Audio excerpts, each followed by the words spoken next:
want to shout out this young sister anyway, because she was out there bravely facing tear gas and speaking out against the attacks on people that happened last Saturday.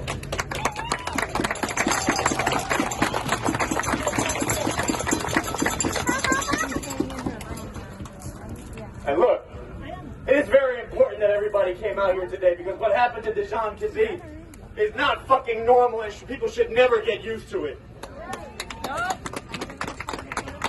And this is what they do to people all over this country. They have people in a situation where they're encircled, surrounded, murderously repressed, murdered in the streets, massively incarcerated, segregated into indecent housing.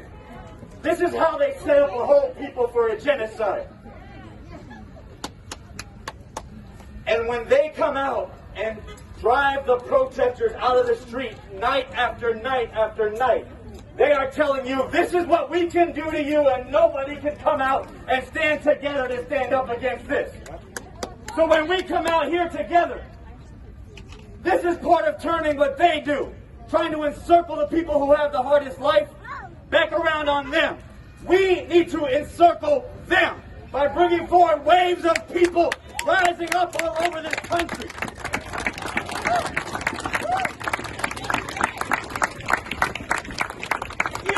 I'm an outside agitator, and you can too, okay? Everybody who wants to see a world where the Dejan Kazees can not only live but flourish should be agitating.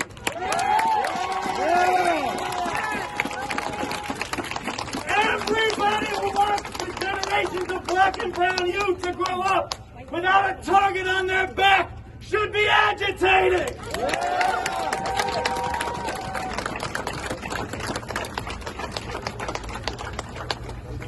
Because when I say genocide, I don't just throw words around. A genocide is killing off a whole people or a large part of that people. There has been a slow genocide going on with police murder and mass incarceration for years. But we are at a point where we could be facing a leap to a fast genocide. Donald Trump is a genocidal racist. If you think that's hype, if you think it's just talk, I encourage you to go to revcom.us and look at Bob Avakian's series, Donald Trump, Genocidal Racist. Look at how he talked about the Central Park Five, calling for them to be put to death.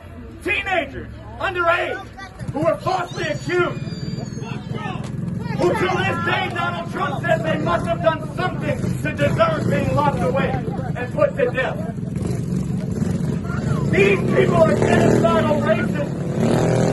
And if they're allowed to stay in power, these gangs that are inside the sheriff's department won't just be a secret underground organization. They will become more like how the whole society is run and organized. And we right now need to be getting organized just as furiously, with just as much determination, with just as much sense of the stakes involved as the people who are mobilizing to impose a fascist America.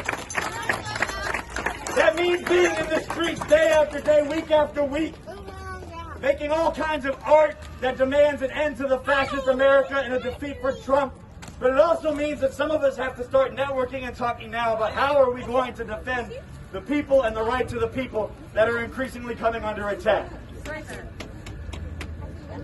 These neighborhoods that are under siege need to go from places of being brutally repressed to fascist-free zones where people are too organized and too united to be picked off and picked apart.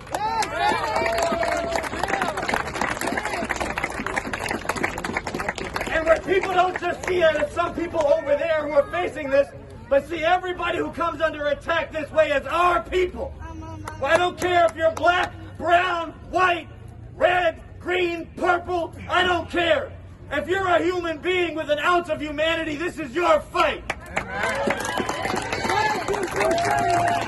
If you're fighting for the immigrant children, if you're fighting for black lives, if you're fighting for democratic rights, or if you're fighting for a revolution to get rid of America and everything it stands for, we all have to come together right now, or else we will be forced to accept a fascist America.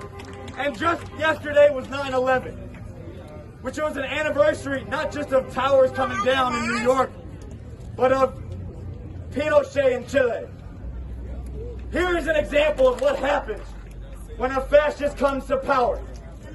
It wasn't just the same old oppression that people had faced in Chile for decades.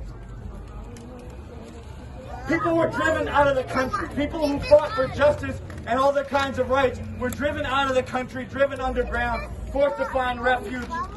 This is what Donald Trump's America will look like if we don't defeat this and get organized now.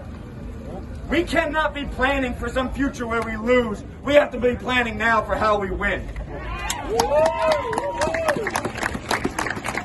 And now finally I want to say, we in the Revolution Club, while we're uniting with everybody in this struggle now, we are getting organized for a time when we can overthrow this whole damn system. Donald Bacon has written a constitution to replace the American Constitution, not fix it up or make it better. Our police would be trained to die themselves and to take a bullet before they would ever murder one of the masses of people, because that's what it means to serve and protect.